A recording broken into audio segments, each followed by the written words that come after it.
ನಮಸ್ಕಾರ. ಫೋಕಸ್ 18ಗೆ ಸ್ವಾಗತ. ನಾನು ಸೌಮ್ಯ ಮಳಲಿ. ತರಕಾರಿ ದಿನಸಿ ಅಂಗಡಿಗಳೇ ಕೊರೋನಾ ಸ್ಪ್ರೆಡ್ಡಿಂಗ್ ಕೇಂದ್ರಗಳ. ಮಳೆ ಜೊತೆಗೆ ಸೊಳ್ಳೆ ಕಾಟ. 10 ವರ್ಷದೊಳಗಿನ ಮಕ್ಕಳು ಹುಷಾರ್. ಆ 4 ರಾಜ್ಯ 16 ಜಿಲ್ಲೆಗಳಲ್ಲೇ ಯಾಕೆ ವೈರಸ್ ವಿಸ್ಫೋಟ? ಇದೇ ಹೊತ್ತಿನ ಫೋಕಸ್ 18 ವೈರಸ್ ಮಳೆ.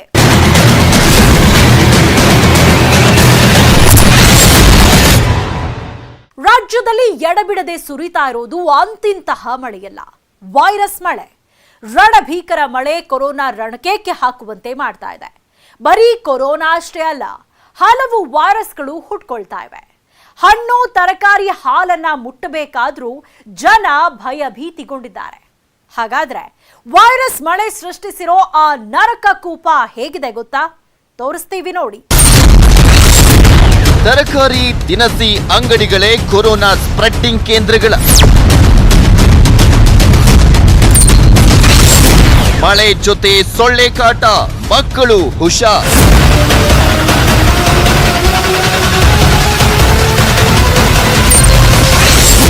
ಆ 4 ರಾಜ್ಯ 16 ಜಿಲ್ಲೆಗಳಲ್ಲೇ ಯಾಕೆ ವೈರಸ್ ವಿಸ್ಫೋಟ?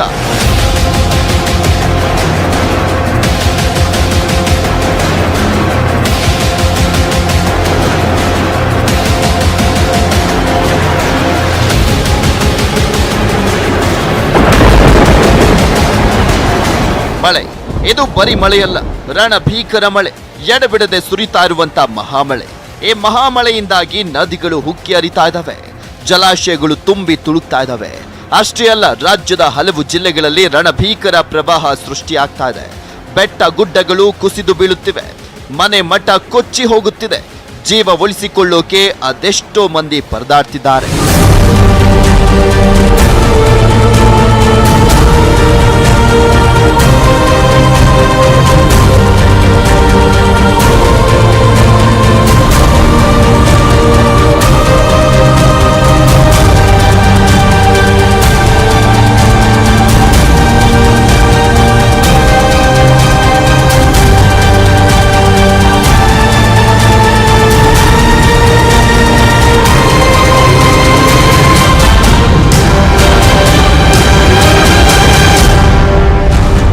ಈ ರಣಭೀಕರ ಮಳೆ ಬರೀ ಪ್ರವಾಹವನ್ನಷ್ಟೇ ಸೃಷ್ಟಿಸಿಲ್ಲ, ಡೆಡ್ಲಿ ವೈರಸ್ಗಳನ್ನ ಸೃಷ್ಟಿಸ್ತಾ ಇದೆ.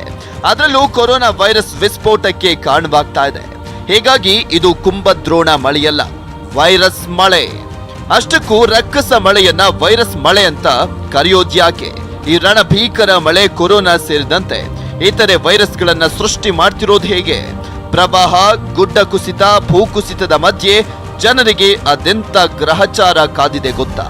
ಅದನ್ನ ಕೇಳಿದ್ರೆ ನೀವು ನಿಜಕ್ಕೂ ಶಾಕ್ ಆಗೋದು ಗ್ಯಾರಂಟಿ. ಯಾಕಂದ್ರೆ ಅದು ವೈರಸ್ ವಿಸ್ಫೋಟದ ಮಹಾನ್ ಸೀಕ್ರೆಟ್.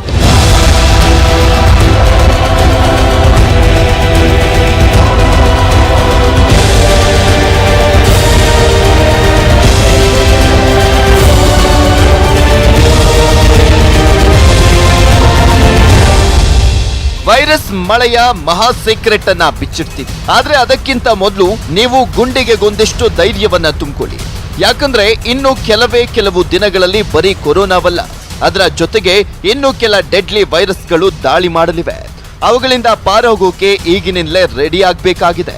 ಹಾಗಾದ್ರೆ ಕೊರೋನಾ ಜೊತೆ ದಾಳಿ ಮಾಡೋಕೆ ರೆಡಿಯಾಗಿರುವಂತ ಆ ಡೆಡ್ಲಿ ವೈರಸ್ಗಳು ಯಾವುವು? ಮಹಾಮಳೆ ಅದೆಂತ ಅನಾಹುತವನ್ನ ಹೊತ್ತು ತರುತ್ತೆ ಅನ್ನೋದನ್ನ ಎಳೆಯಾಗಿ ಬಿಚ್ಚಿಡ್ತೀವಿ. ಆದ್ರೆ ಅದಕ್ಕಿಂತ ಮೊದಲು ರಕ್ಕಸ ಮಳೆಯಿಂದ ಕೊರೋನಾ ಹೇಗೆಲ್ಲ ನಿಗೂಢವಾಗಿ ಹರಡ್ತಾ ಇದೆ ಅನ್ನೋದನ್ನ ನೀವು ನೋಡಲೇಬೇಕು.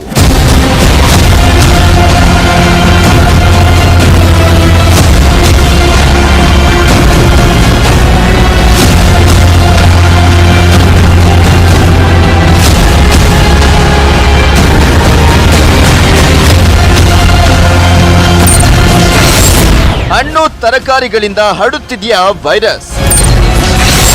ದಿನಸಿ ಅಂಗಡಿಗಳೇ ಸ್ಪ್ರೆಡ್ಡಿಂಗ್ ಕೇಂದ್ರಗಳ. ಕಣ್ಣಿಗೆ ಕಾಣದ ಕೊರೋನಾ ಜನಸಂದಣಿ ಹೆಚ್ಚಾಗಿರುವಂತಹ ಕಡೆಗಳಲ್ಲೇ ಹೆಚ್ಚಾಗಿ ಹರಡುತ್ತೆ ಅನ್ನೋದು ನಿಮ್ಗೆಲ್ಲ ಗೊತ್ತು. ಸದ್ಯ ಜನಸಂದಣಿ ಹೆಚ್ಚಾಗಿ ಇರೋದು ಹಣ್ಣು ಮತ್ತು ತರಕಾರಿ ಮಾರುಕಟ್ಟೆಗಳಲ್ಲಿ, ದಿನಸಿ ಅಂಗಡಿಗಳ ಮುಂದೆ. ಹೀಗಾಗಿ ಇಂಥ ಪ್ರದೇಶಗಳಲ್ಲಿ ವೈರಸ್ ವಿಸ್ಫೋಟವಾಗ್ತಾ ಇದೆ.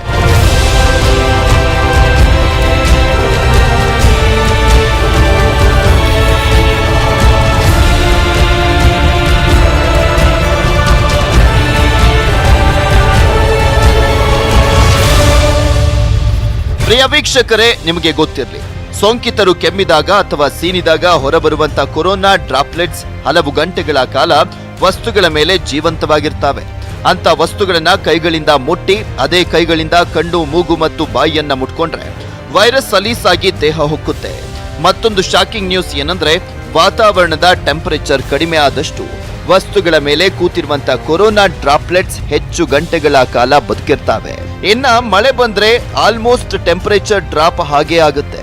ಹೀಗಾಗಿ ಕೊರೋನಾ ಏನಾದ್ರೂ ಹಣ್ಣು, ತರಕಾರಿ ಸೇರಿದಂತೆ ವಿವಿಧ ವಸ್ತುಗಳ ಮೇಲೆ ಕೂತಿದ್ರೆ ಆ ವಸ್ತುಗಳನ್ನ ಮುಟ್ಟಿ ಕೈ ತೊಳೆಯದೆ ಕಣ್ಣು, ಮೂಗು ಮತ್ತು ಬಾಯಿಯನ್ನ ಮುಟ್ಕೊಂಡ್ರೆ ಸೋಂಕು ವೇಗವಾಗಿ ಹರಡುವಂತ ಆತಂಕವನ್ನುಂಟು ಮಾಡ್ತಾ ಇದೆ.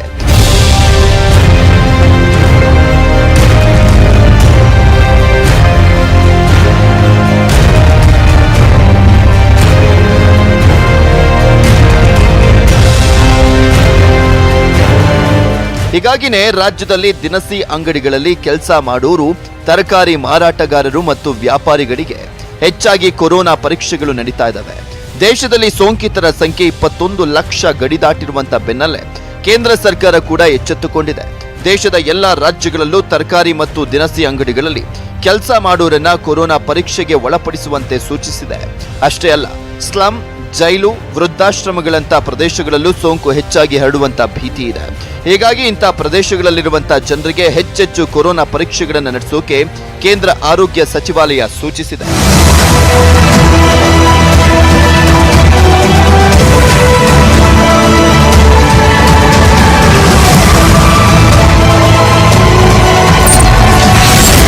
ನೋಟುಗಳ ಮೂಲಕವೂ ಕೊರೋನಾ ವಿಸ್ಫೋಟ.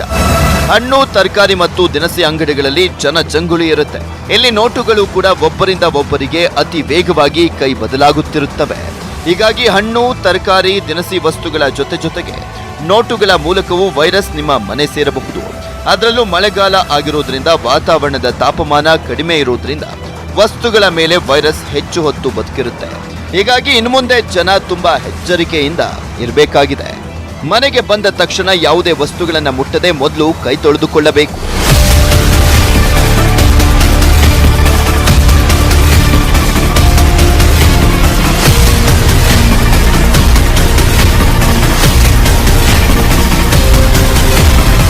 ಬರೀ ಹಣ್ಣು, ತರಕಾರಿ ಮತ್ತು ವಿವಿಧ ವಸ್ತುಗಳನ್ನು ಮುಟ್ಟುವಾಗಷ್ಟೇ ಅಲ್ಲ, ಹಾಲು ಖರೀದಿಸುವಾಗೂ ಕೂಡ ಎಚ್ಚರಿಕೆ ವಹಿಸಬೇಕು. ಯಾಕಂದ್ರೆ ಇತ್ತೀಚೆಗೆ ಬಾಗಲಕೋಟೆ ನಗರದ ವಿದ್ಯಾಗಿರಿಯಲ್ಲಿ ಹಾಲು ಮಾರುವಂತ ವ್ಯಕ್ತಿಯೊಬ್ಬನಿಂದ ಬರೋಬ್ಬರಿ 25 ಕುಟುಂಬಗಳಿಗೆ ಕೊರೋನಾ ಸೋಂಕಿನ ಭೀತಿ ಎದುರಾಗಿತ್ತು. ಬಾಗಲಕೋಟೆ ನಗರದ ವಿದ್ಯಾಗಿರಿಯಲ್ಲಿ 32 ವರ್ಷದ ಯುವಕನೊಬ್ಬ ಮನೆ ಸುತ್ತಿ ಹಸುವಿನ ಹಾಲನ್ನ ಮಾರ್ತಾ ಇದ್ದ. ಆದ್ರೆ ಈತನಿಗೆ ಕೊರೋನಾ ಸೋಂಕು ದೃಢಪಟ್ಟಿತ್ತು.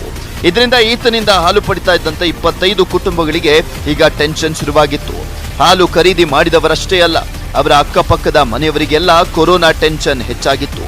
ಹೀಗಾಗಿ ಹಣ್ಣು, ತರಕಾರಿ ಮತ್ತು ದಿನಸಿ ಅಂಗಡಿಗಳಲ್ಲೂ ವ್ಯವಹರಿಸಿದ ಮೇಲೆ ಕಡ್ಡಾಯವಾಗಿ ಕೈ ತೊಳೆದುಕೊಳ್ಬೇಕು. ಜೊತೆಗೆ ಮಾಸ್ಕ್ ಅನ್ನ ಧರಿಸೋದು, ಸಾಮಾಜಿಕ ಅಂತರವನ್ನ ಪಾಲಿಸೋದರ ಜೊತೆಗೆ ಮುನ್ನೆಚ್ಚರಿಕಾ ಕ್ರಮಗಳನ್ನ ತಗೋಬೇಕಾಗಿದೆ.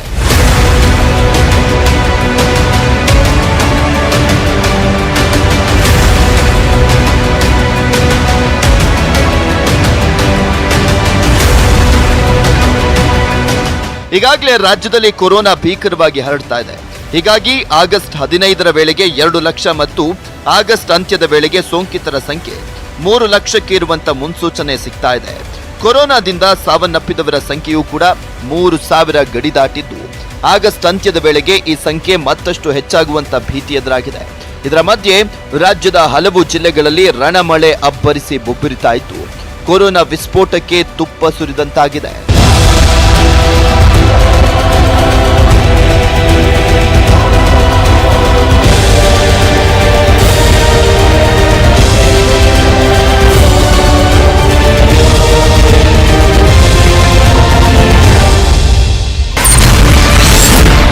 ಎರಡು ದಿನದಿಂದ 60,000ಕ್ಕೂ ಹೆಚ್ಚು ಕೇಸ್. 4 ರಾಜ್ಯ 16 ಜಿಲ್ಲೆಗಳಲ್ಲೇ ವೈರಸ್ ಆರ್ಭಟ. ದೇಶದಲ್ಲಿ ಕುಂಭದ್ರೋಣ ಮಳೆಯ ಅಬ್ಬರ ಹೆಚ್ಚಾಗ್ತಿದ್ದಂತೆ ಇತ್ತ ಕೊರೋನಾ ಆರ್ಭಟ ಕೂಡ ಹೆಚ್ಚಾಗ್ತಾ ಇದೆ. ಕಳೆದ 2 ದಿನಗಳಿಂದ ದೇಶದಲ್ಲಿ ಪ್ರತಿದಿನ ಸೋಂಕಿತರ ಸಂಖ್ಯೆ 60,000 ಗಡಿ ದಾಟುತ್ತಿದೆ. ಮುಂದಿನ ದಿನಗಳಲ್ಲಿ ಈ ಸಂಖ್ಯೆ ಮತ್ತಷ್ಟು ಹೆಚ್ಚಾಗುವಂತ ಆತಂಕ ಎದುರಾಗಿದೆ. ಶಾಕಿಂಗ್ ನ್ಯೂಸ್ ಏನಂದ್ರೆ, ದೇಶದ ಕೇವಲ 4 ರಾಜ್ಯಗಳ 16 ಜಿಲ್ಲೆಗಳಲ್ಲಿ ವೈರಸ್ ವಿಸ್ಫೋಟ ಆಗ್ತಾ ಇದೆ. ಹಾಗಾದ್ರೆ ಯಾವುವು ಗೊತ್ತಾ ಆ 4 ರಾಜ್ಯ? 4 ರಾಜ್ಯಗಳಲ್ಲಿ ಕೊರೋನಾ ತೀವ್ರತೆ ಹೆಚ್ಚು. Number 1 Gujarat, number 2 Karnataka, number 3 Andhra Pradesh ಮತ್ತು ನಂಬರ್ 4 ತೆಲಂಗಾಣ. ಈ 4 ರಾಜ್ಯಗಳ 16 ಜಿಲ್ಲೆಗಳಲ್ಲೇ ಸೋಂಕಿತರ ಮರಣ ಪ್ರಮಾಣ ದೇಶದ ಸರಾಸರಿಗಿಂತಲೂ ಹೆಚ್ಚಾಗಿದೆ. ಹೀಗಾಗಿ ಈ 16 ಜಿಲ್ಲೆಗಳಲ್ಲಿ ಕೊರೋನಾ ಪರೀಕ್ಷೆಗಳನ್ನು ಹೆಚ್ಚಿಸಿ ಮತ್ತು ಆಂಬ್ಯುಲೆನ್ಸ್ಗಳ ಲಭ್ಯತೆಯನ್ನ ಖಚಿತಪಡಿಸಿಕೊಳ್ಳಲು ಕೇಂದ್ರ ಆರೋಗ್ಯ ಸಚಿವಾಲಯ ಆಯಾ ರಾಜ್ಯಗಳಿಗೆ ಸಲಹೆಯನ್ನ ನೀಡಿದೆ. ಅದರಲ್ಲೂ ಗುಜರಾತ್ನ ಅಹಮದಾಬಾದ್ ಮತ್ತು ಸೂರತ್, ಕರ್ನಾಟಕದ ಬೆಳಗಾವಿ, ಬೆಂಗಳೂರು, ಕಲಬುರಗಿ ಮತ್ತು ಉಡುಪಿ ಜಿಲ್ಲೆಗಳಲ್ಲಿ ಕೊರೋನಾ ತೀವ್ರತೆ ಹೆಚ್ಚಾಗಿದೆ.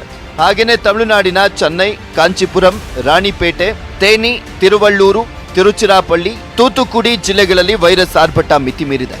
ಇದರ ಜೊತೆಗೆ ಆಂಧ್ರದ ಹೈದರಾಬಾದ್ ಹಾಗೂ ತೆಲಂಗಾಣದ ಮೆಡ್ಚಲ್, ಮಲ್ಗಿಜ್ಗಿರಿ ಜಿಲ್ಲೆಗಳಲ್ಲಿ ಸೋಂಕಿತರ ಮರಣ ಪ್ರಮಾಣ ಹೆಚ್ಚಾಗಿರುವಂತ ತೀವ್ರ ಕಳವಳ ಮೂಡಿಸಿದೆ ಅಂತ ಕೇಂದ್ರ ಆರೋಗ್ಯ ಸಚಿವಾಲಯ ಹೇಳಿದೆ.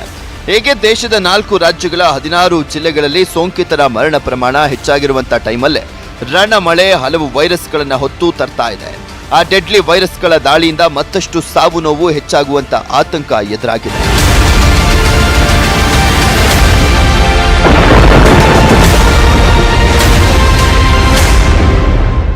ಹಾಗಾದ್ರೆ ರಣಮಳೆ ಹೊತ್ತು ತರ್ತಾ ಇರೋ ಆ ವೈರಸ್ಗಳು ಯಾವುವು? 10 ವರ್ಷದೊಳಗಿನ ಮಕ್ಕಳು ಯಾಕೆ ತುಂಬಾ ಹುಷಾರಾಗಿರ್ಬೇಕು ಗೊತ್ತಾ? ಅದನ್ನ ತೋರಿಸ್ತೀವಿ. ಆದ್ರೆ ಅದಕ್ಕಿಂತ ಮೊದಲು ಒಂದು ಚಿಕ್ಕ ಬ್ರೇಕ್. ದೇಶದ ಹಲವು ರಾಜ್ಯಗಳಲ್ಲಿ ಆಶ್ಲೇಷ ಮಳೆ ಅಬ್ಬರಿಸಿ ಬೊಬ್ಬಿರಿತಾ ಇದೆ. ಪ್ರವಾಹ, ಗುಡ್ಡ ಕುಸಿತಗಳು ಜನರ ನಿದ್ದೆಗೆಡಿಸ್ತಾ ಇವೆ. ಇಂತಹ ಟೈಮಲ್ಲೇ ಹಲವು ವೈರಸ್ಗಳು ಹುಟ್ಕೊಳ್ತಾ ಇವೆ. ಅವು ಕೊರೋನಾ ಸಾವಿನ ಸಂಖ್ಯೆಯನ್ನ ಏರಿಸೋ ಭೀತಿಯನ್ನ ಹುಟ್ಟಾಕ್ತಾ ಇವೆ. ಹಾಗಾದ್ರೆ ಯಾವುವು ಆ ವೈರಸ್ಗಳು ಅಂತೀರಾ? ತೋರಿಸ್ತೀವಿ ನೋಡಿ.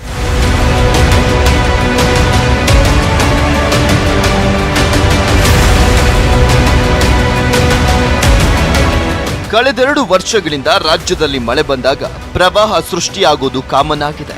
ಆದರೆ ಇದೇ ಮೊದಲ ಸಲ ಮಳೆ ಮತ್ತು ಪ್ರವಾಹ ಅತಿ ಹೆಚ್ಚು ಜೀವಹಾನಿ ಮಾಡುವಂತ ಆತಂಕ ಎದುರಾಗಿದೆ. ಯಾಕಂದ್ರೆ ಈ ಸಲ ಎಡಬಿಡದೆ ಸುರಿಯುವಂತ ಮಳೆ, ಭೀಕರ ಪ್ರವಾಹದ ಜೊತೆಗೆ ಹಲವು ವೈರಸ್ಗಳನ್ನ ಕೂಡ ಹುಟ್ಟು ಹಾಕ್ತಾ ಇದೆ. ಆ ಮೂಲಕ ಸಾಂಕ್ರಾಮಿಕ ರೋಗಗಳು ಹೆಚ್ಚಾಗೋಕೆ ಕಾರಣವಾಗ್ತಾ ಇದೆ.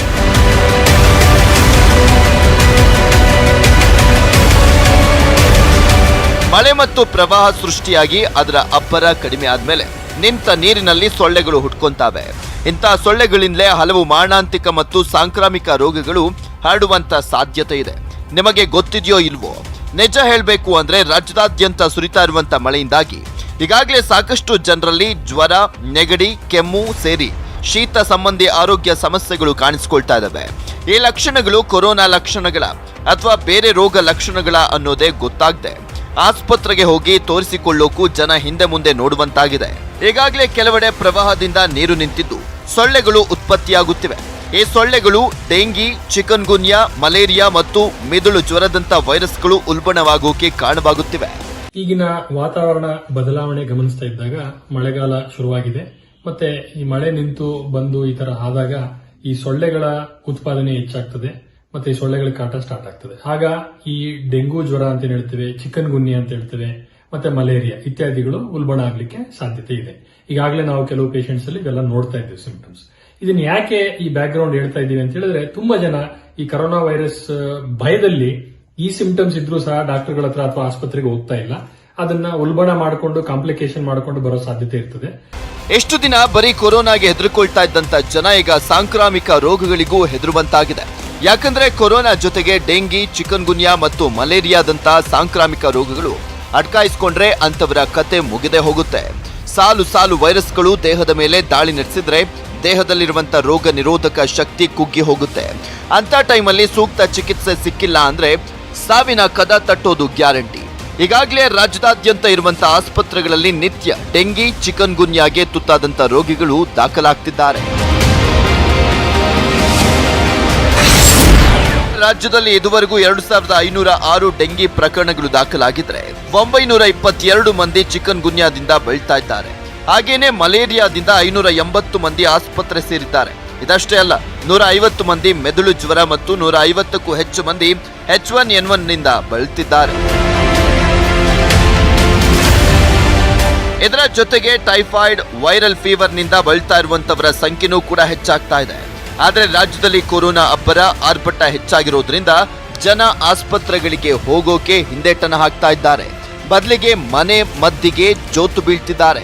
ಹೀಗಾಗಿ ಸಾಂಕ್ರಾಮಿಕ ರೋಗಗಳ ಹಾವಳಿಯಿಂದ ಅದೆಷ್ಟು ಜನ ನಲುಗ್ತಿದ್ದಾರೆ ಅನ್ನೋ ಖಚಿತ ಮಾಹಿತಿ ಲಭ್ಯವಾಗ್ತಾ ಇಲ್ಲ.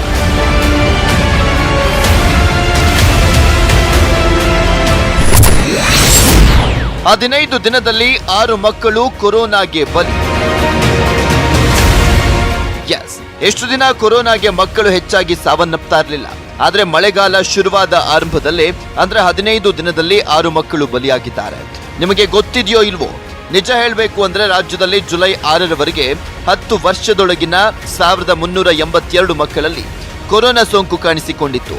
ಜೊತೆಗೆ ಓರ್ವ ಮಗು ಉಸಿರು ಚೆಲ್ಲಿತ್ತು. ಆದ್ರೆ ಜುಲೈ 6ರಿಂದ ಆಗಸ್ಟ್ 6ರ ಮಧ್ಯೆ ಅಂದ್ರೆ 1 ತಿಂಗಳ ಅಂತರದಲ್ಲಿ 10 ವರ್ಷದೊಳಗಿನ ಕೊರೋನಾ ಸೋಂಕಿತ ಮಕ್ಕಳ ಸಂಖ್ಯೆ 6530ಕ್ಕೇರಿದೆ. ಜೊತೆಗೆ ಕೇವಲ 15 ದಿನದಲ್ಲಿ 6 ಕಂದಮ್ಮಗಳು ಸಾವನ್ನಪ್ಪಿದ್ದಾರೆ.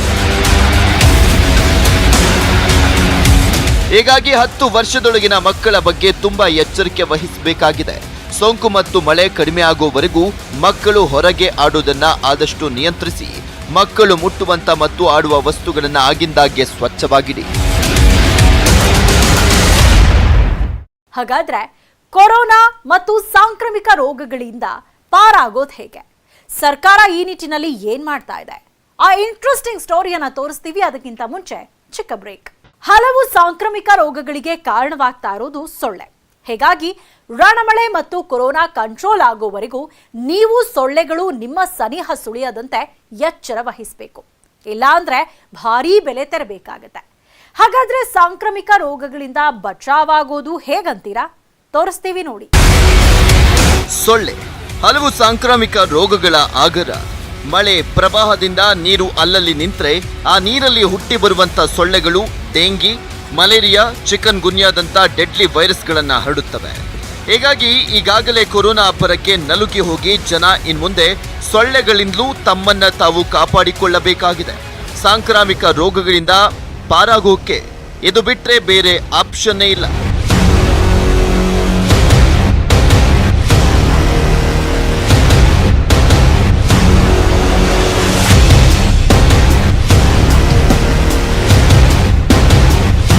ಮನೆ ಮತ್ತು ಮನೆಯ ಸುತ್ತಲೂ ಪರಿಸರವನ್ನ ಸ್ವಚ್ಛವಾಗಿಟ್ಟುಕೊಳ್ಳಿ.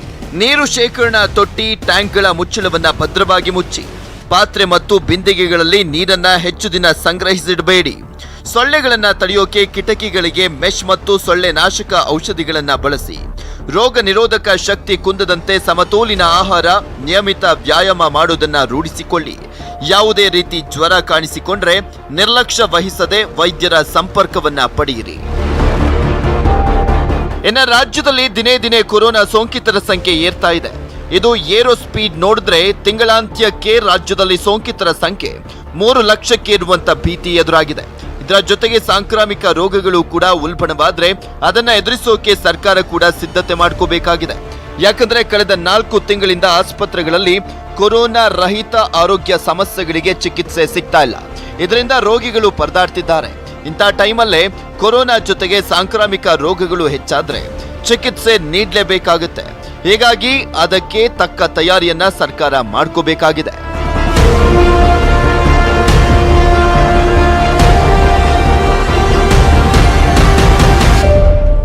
ನೋಡಿದ್ರಲ್ಲ, ರಣಮಳೆ ಅದ್ ಹೇಗೆ ವೈರಸ್ ವಿಸ್ಫೋಟಕ್ಕೆ ಕಾರಣವಾಗುತ್ತೆ ಅನ್ನೋದನ್ನ.